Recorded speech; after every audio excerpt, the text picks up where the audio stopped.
पास है भाई please please जरा मामला प्लीज प्लीज फोटो తీస్తాం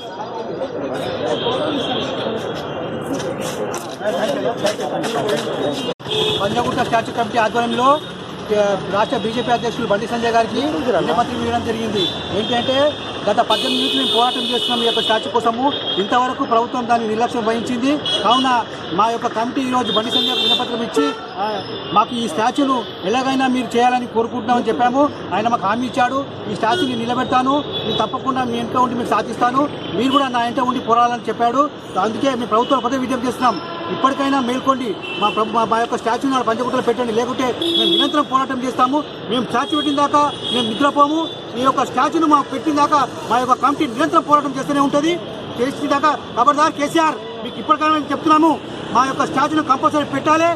ఇంతవరకు అక్కడ ఏదైతే స్టాచ్యూ తీసిరో వాళ్ళకు ఎటువంటి ప్రభుత్వం మీద ఎటువంటి యాక్షన్ తీసుకోలేదు, వాళ్ళ మీద ఇమీడియట్ యాక్షన్ తీసుకోవాలని కోరుకుంటూ ఈ యొక్క స్టాచ్యూ కోరడం జరిగింది. Thank you sir. Panjagutta Ambedkar statue committee ప్రెసిడెంట్ని. ఏదైతే గత సంవత్సరం 2019 ఏప్రిల్ 13 తారీఖున మా కమిటీ ఆధ్వర్యంలో నెలకొల్పాము స్టాచ్యూని, తెలంగాణ రాష్ట్ర ప్రభుత్వం అవమానకరంగా రీతిలో తొలగించి డంప్ యార్డ్ పడైపోవడం జరిగింది. మరి మా స్థానిక ఎమ్మెల్యే దళితుల ఓట్లతోటి గెలిచిన మా స్థానిక ఎమ్మెల్యే దానం నాగేందర్ గారు ఇంతవరకు ఆ సంఘటన స్థలాన్ని సందర్శించలేదు. మాకు ఎలాంటి భరోసా ఇవ్వడం లేదు. తిరిగి ఏర్పాటు చేద్దాం. మా దళితుల ఓట్లతోటి గెలిచిన దానం నాగేందర్ గారికి ఆ పదవిలో కొనసాగాల్సిన అర్హత లేదని మేము డిమాండ్ చేస్తాం. వెంటనే పదవికి రాజీనామా చేయాలని మేము ఒక డిమాండ్ చేస్తున్నాము.